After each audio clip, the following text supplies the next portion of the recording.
Today, I'm going to talk about the method of high school mathematics research, cultivate creativity. In modern world, we need very creative people who solve many kinds. Sorry, yes, the recording is playing right now. It is a welcome goal for STT, and these are extremely important goals that I'm afraid very difficult to achieve. The destiny of the world depends on young people with creative mind and a sense of social justice. Therefore, teachers are supposed to cultivate creativity and sense of justice of students. Therefore, academic subjects at school should address cultivating the creativity and cultivating the sense of justice of students. According to my opinion, mathematics as a subject is best suited to cultivating creativity. As for the cultivation of the sense of social justice in mathematics class, I will give some consideration later. Is it possible to cultivate students' creativity by mathematics? My answer is yes. But there would be many people who cannot accept my answer. Perhaps most of them have spent their time trying to understand difficult concepts and doing exercises in math class. Therefore, for them, math class was for training, and it was very far from creativity. Then you will ask me how to cultivate creativity by learning mathematics. I have been doing mathematics research with high school students for more than 26 years. I and my students discovered many new facts of mathematics and talked out conferences and published papers in more than 10 countries. This is a photo of my students with some well-known professors, and students presented their research at this international conference. We published papers in more than 10 countries. Let me introduce some of them. This is about a paper published in Serbia,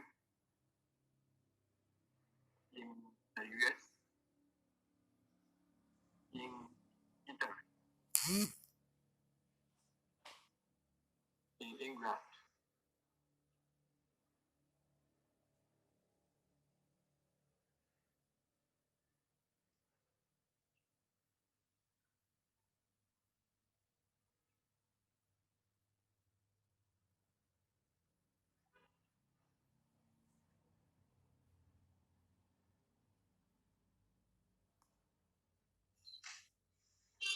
In mathematics conference, many mathematicians were very surprised to know that my research team consisted of high school students.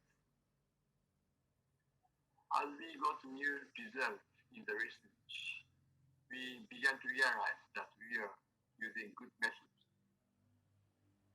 Let's explain some successful cases of the past research to introduce these methods to you. This is a program in typical Japanese math textbook for high school students. The program is, please make a cup by cutting out the four squares from four corners of this 12 by 12 square sheet, as shown in figure 1. The answer is quite simple if you know calculus. After I taught this program, I asked them to make a cup that is different from this one. I did this in ordinary math class. I gave each student a sheet of paper and asked them to make a cup with it. made varieties of cups, the foreign cups, some of them. If you look at them, you can see how creative students are. There are many kinds of cups, but I propose to study the foreign cups. The reason why I chose this was that the cup was simple to study because there is no curved surface. So, from the original program, one of my students proposed a variant.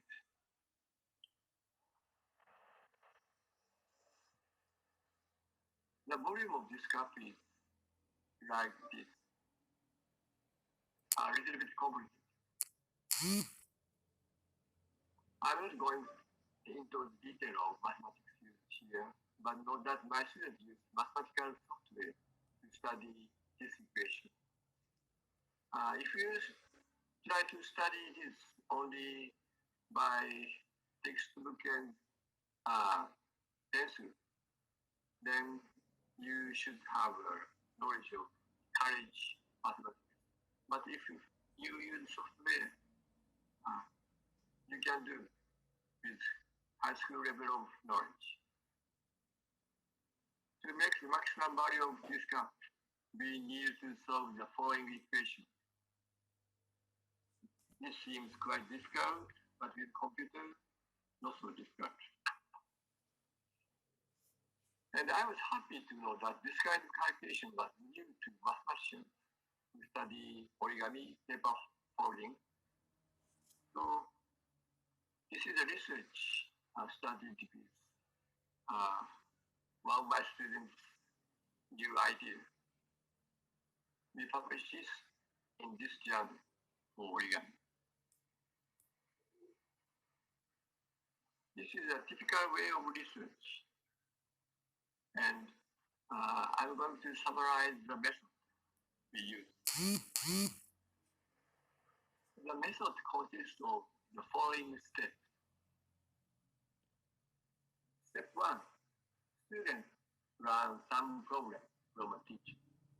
This is a very usual thing in the math class, but step 2 is different. Students propose some variant to the original program by changing some parts of it. Step 3, they choose a good one from the proposed variant. Step 4, they study the chosen problem with the computer. Step 5, they study the result to find interesting facts. Step 6, if they can find interesting facts, they prove mathematically. This method is very simple, but you can do quite a good math research with this. I would like to talk about an episode that has something to do with social justice.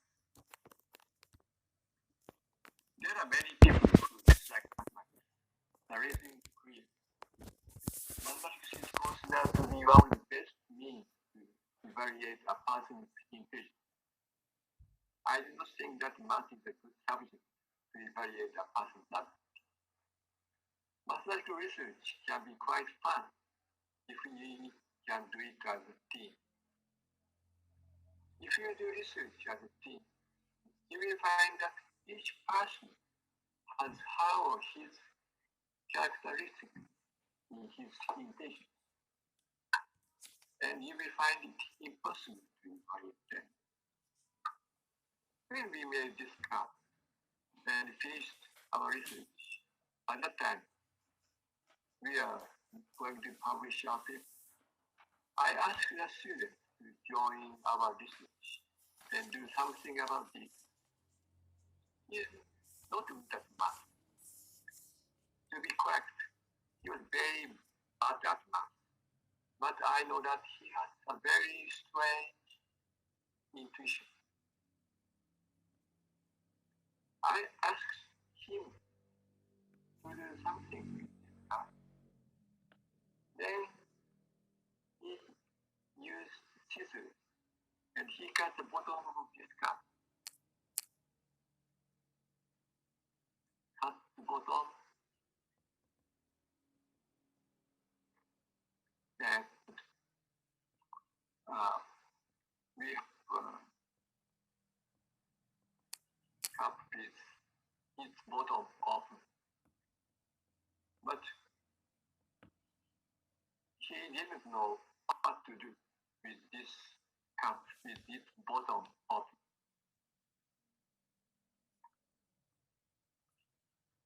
I asked one of my students to do something with this cup.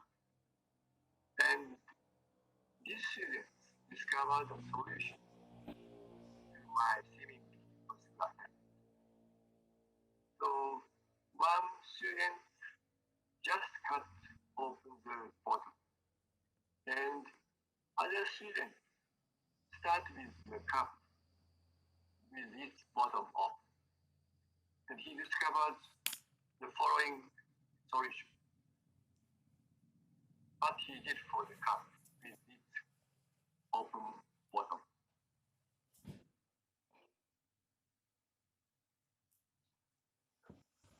So his solution is not to cut out the part,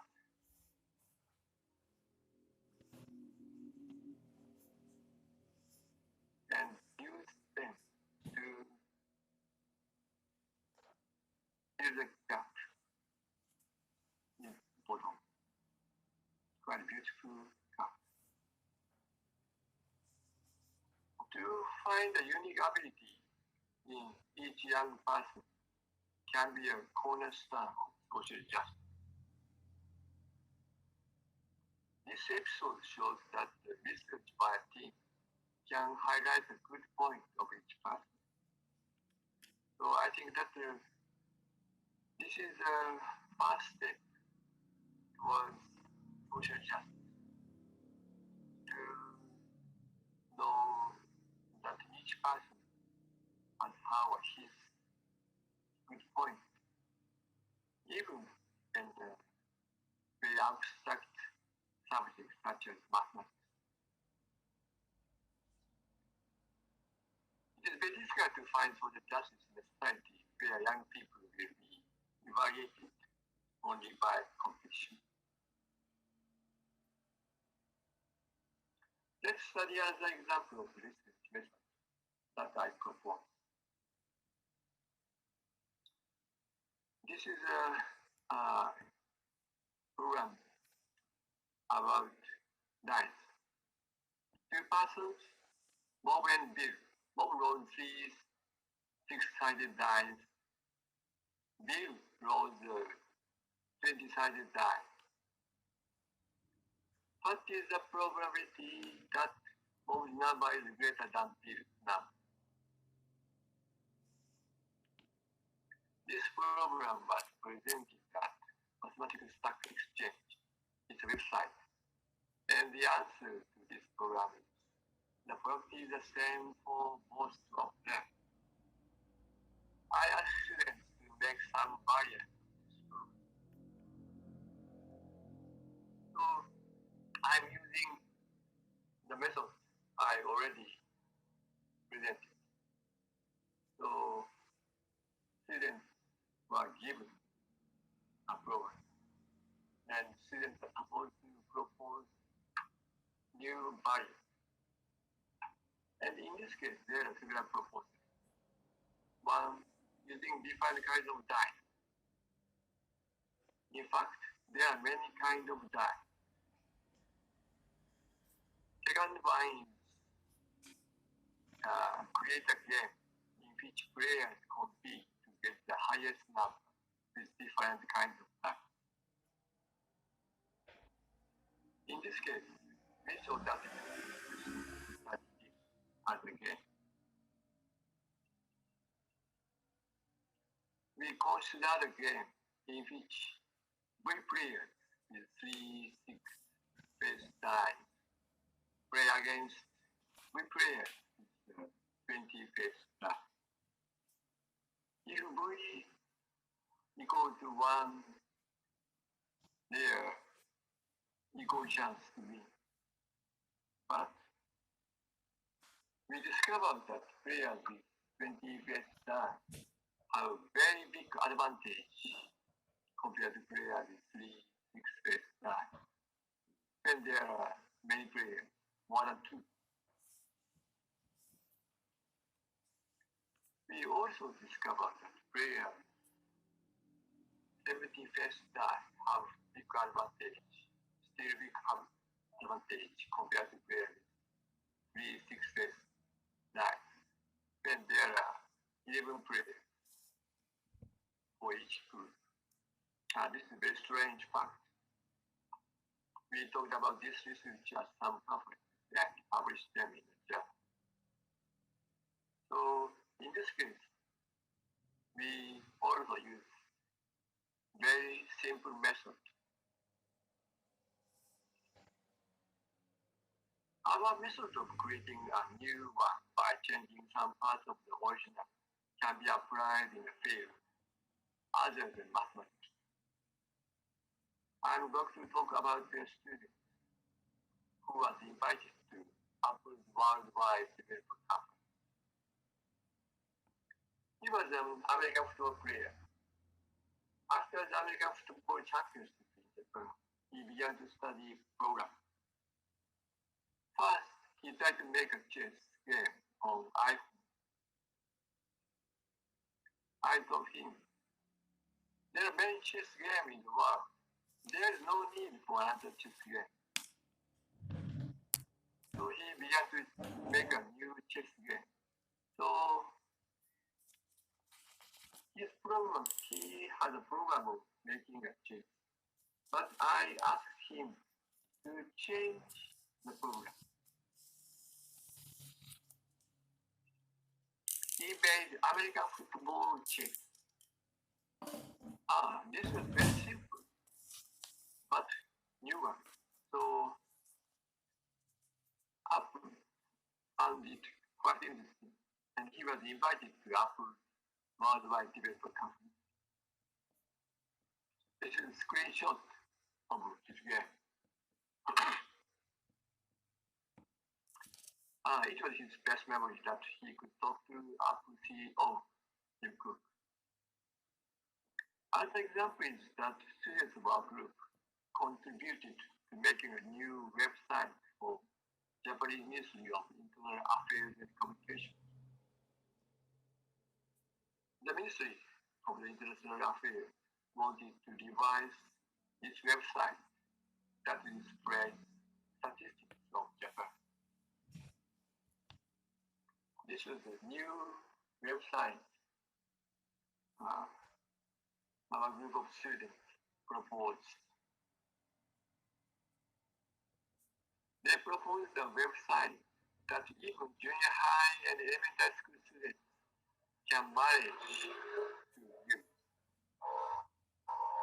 Japanese Ministry of International Affairs and Communication found the idea good enough to be realized as a website. The structure of the website follows their plan, even in the minor details. Their idea was very good because they try to look at the website from the viewpoint of very young people. So they had a different viewpoint. So maybe in a sense, it's like making a new variant. And in this case, they change the viewpoint of other people into that very young. In fact,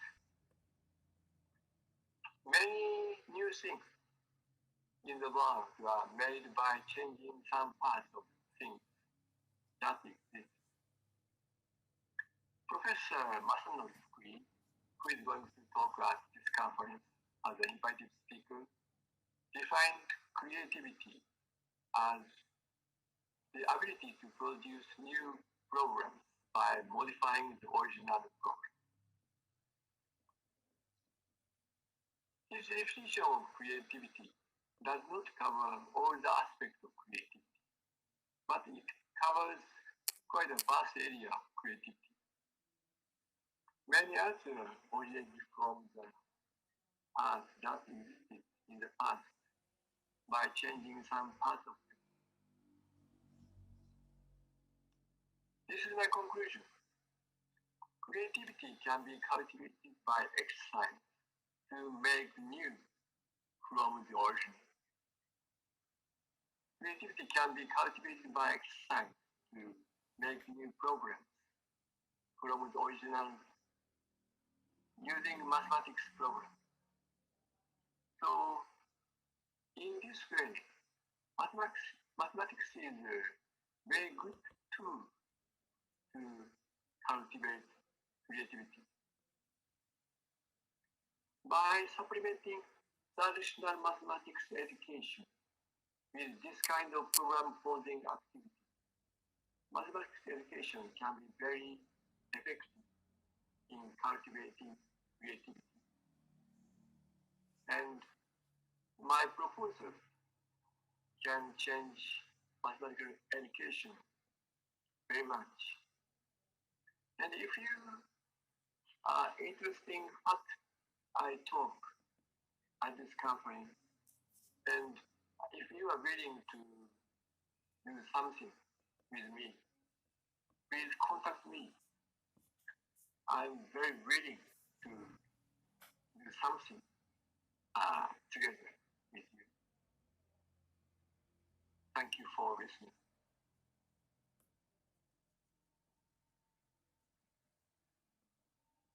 Okay, thank you so much, Dr. Ryohei. Maybe you want to say something, or you want to say some remarks to highlight your presentation to the audiences. Thank you for listening. And I think that to change mathematics education in some way can be a very good thing to change education very much. And I'm willing to help anyone who is interested in this kind of thing. So please contact me. I'm waiting for your proposal. Thank you. Okay, thank you so much. Ladies and gentlemen, from his presentation, we can conclude that it is possible to cultivate the students' creativity through mathematics. And he gave us some ways to cultivate creativity in mathematics class. And mathematics research can be fun if we do it in a team. Okay, so if you want to discuss further to Dr. Ryohei Miyadera, he will be so welcome to have a further discussion with you. Thank you so much, Dr. Ryohei Miyadera, for the insightful knowledge. Ladies and gentlemen, let's give him a big round of applause virtually. Okay. Thank you so much. And ladies and gentlemen, now we have another special speaker for the second plenary. He is Associate Professor Dr. Thoe from National Institute of Education, Nanyang Technological University. He is an associate professor and the head of the Mathematics and Mathematics Education Academic Group in the Singapore National Institute of Education, Nanyang Technological University.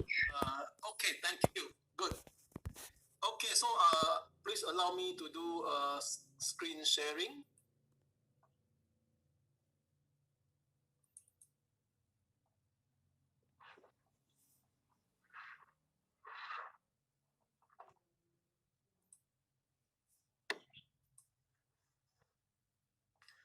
Can I check? Can all of you see what is see my PowerPoint screen? Yes. Okay, thank you so much. First of all, I would like to thank the organizer, Dr. Subu, and his organizing committee for this very kind invitation. I'm very privileged to be invited to give a lecture in this talk. Really, thank you so much.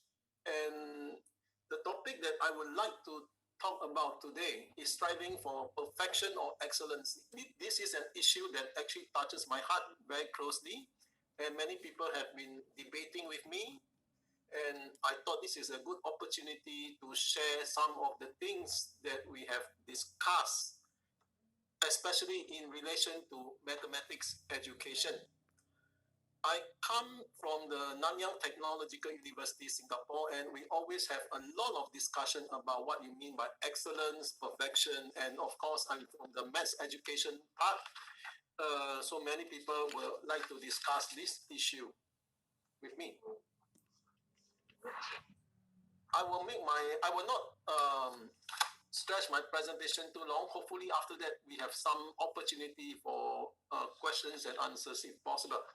So the outline of my talk will roughly be this. I will start with an introduction, what is meant by perfection, excellence. And usually excellence, we always think of the very good students, but actually we can achieve excellence even with low attaining students. And this is one focus that I would want to talk. And also in generic term, the excellence in mathematics education, what is the meaning of excellence in mathematics education, and I will end up with a small conclusion to sum up some of the key points. You see, the term excellence and perfection, usually some people actually take them to be the same, but if you look through the literature, they mean quite different things. For linguists, maybe they would think that these two are the same, but I think when we operationalize these two, it is quite different. When you say that something is excellent, it means that it is of high quality, and it is the best that it can achieve. If you talk about perfection, it is without any flaws. Just like a student taking an exam, get a full mark, that's perfect score. But what we want to say is excellent may not mean perfect, and perfect result may not mean excellent. So I want to distinguish these two. So excellence and perfection are different. If you talk about excellence, it means that if I strive for excellence, I'm trying to be the best that I can be. Tomorrow's self is better than today. And every day I keep on improving on myself. If I strive for perfection, I'm just trying to get a full score, full marks in everything that I want to achieve.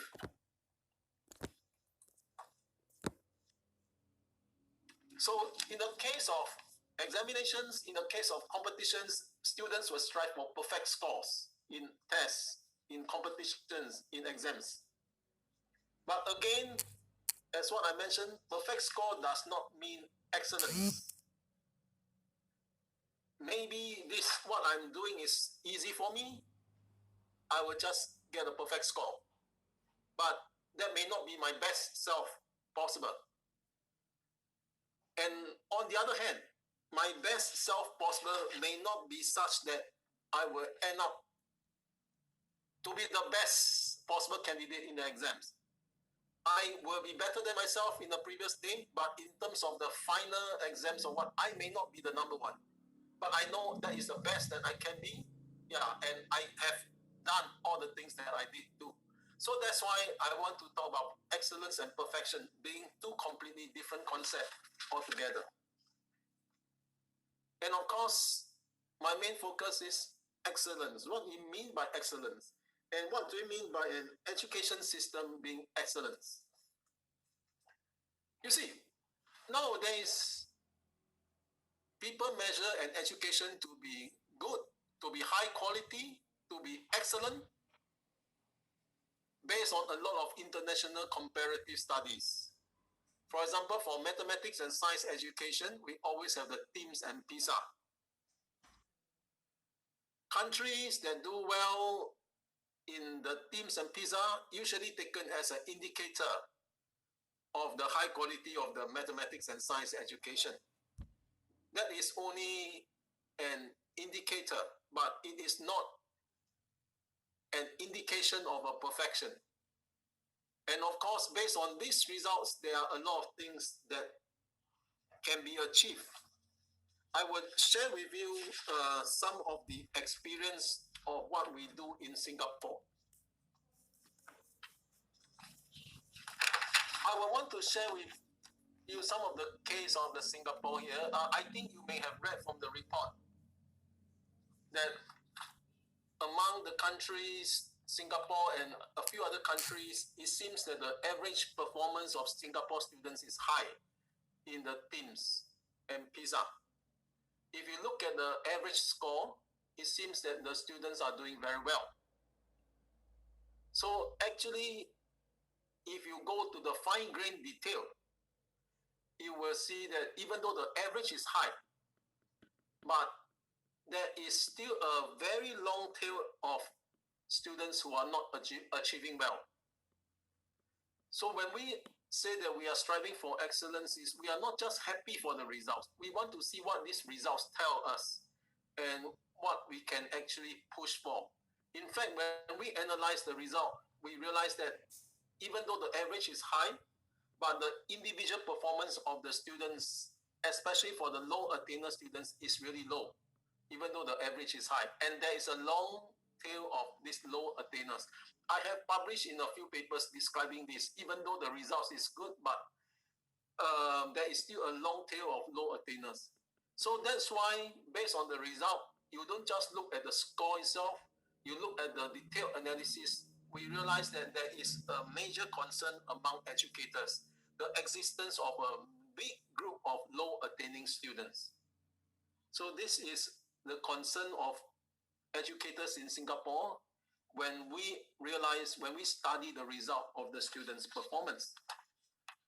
And precisely because this is a concern, out of the so-called good result, the educators in Singapore were very concerned, and what they do is they there's a lot of effort to address the learning needs of the low attaining students in the education system.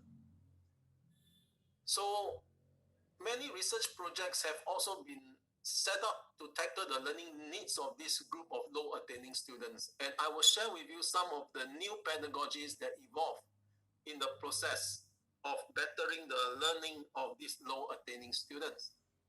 Work with the teachers of these low attaining students, we modify generic pedagogy to help students learn better, like cooperative learning strategy.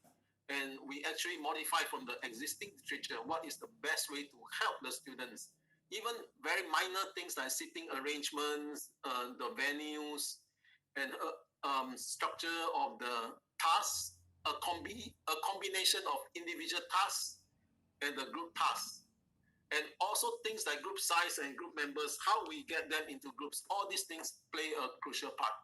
So all these things start to surface and are some things that we discuss.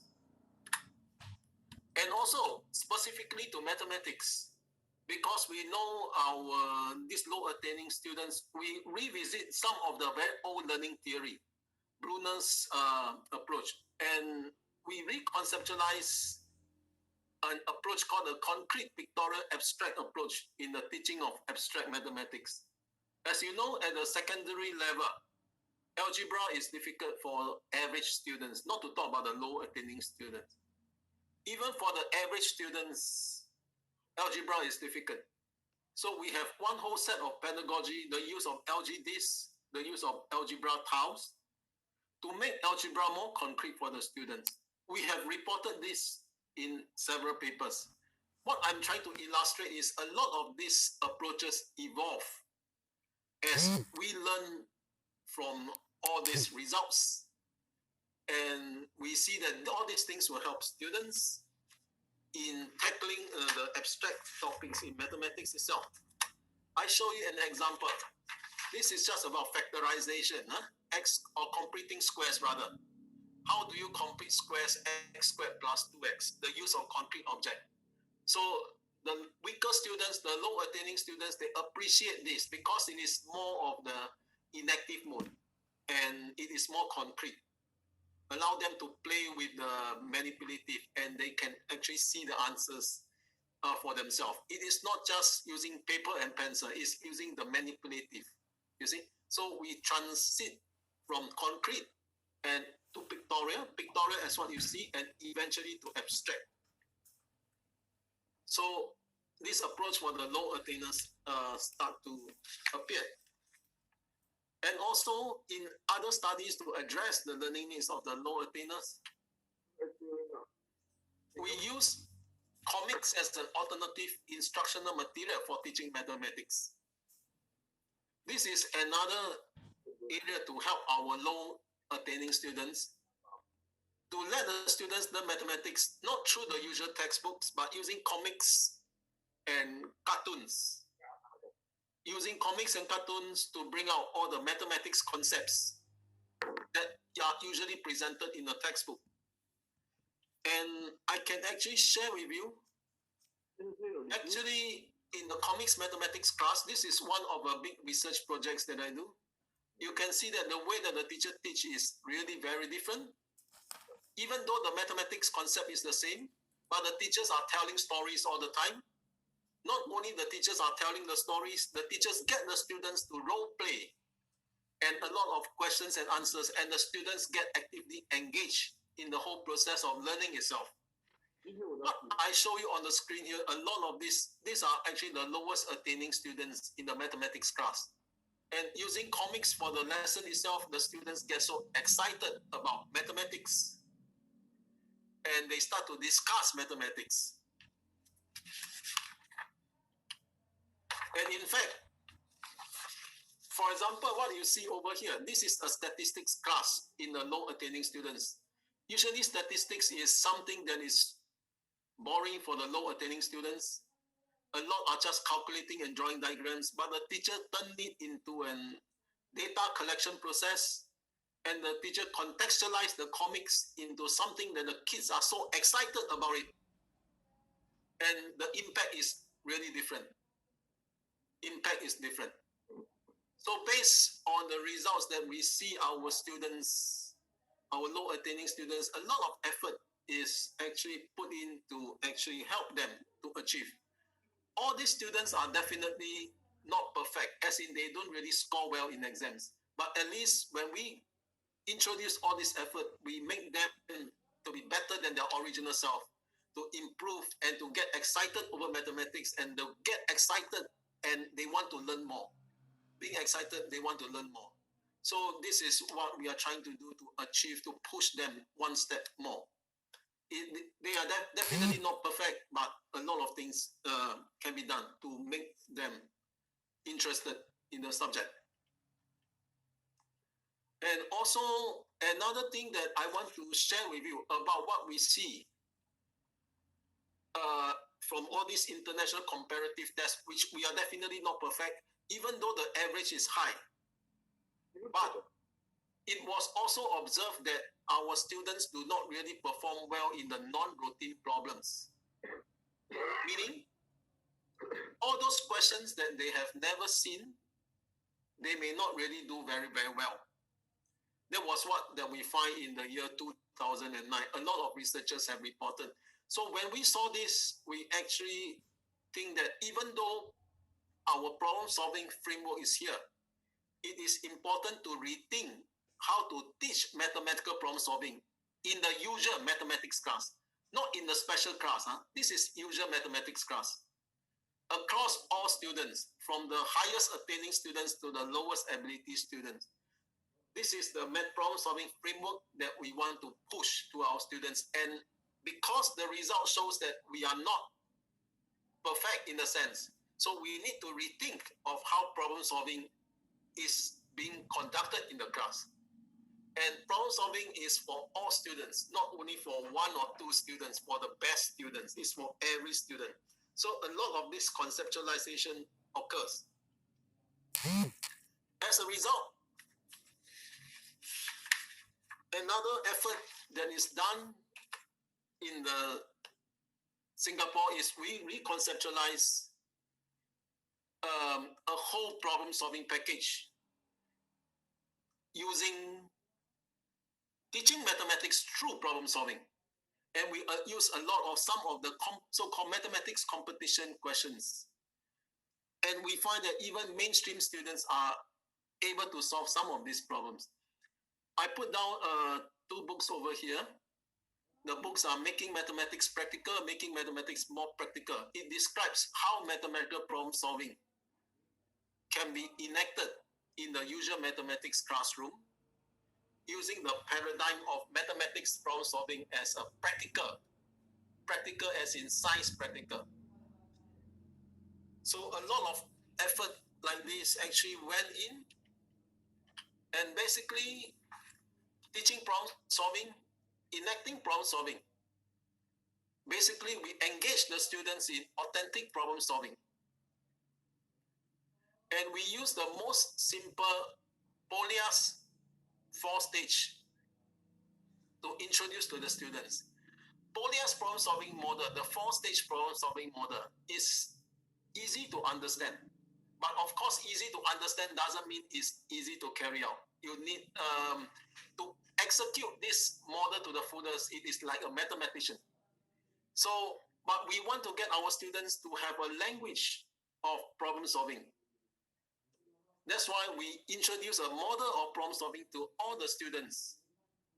Not just the best students and not just the weaker students, all the students in Singapore.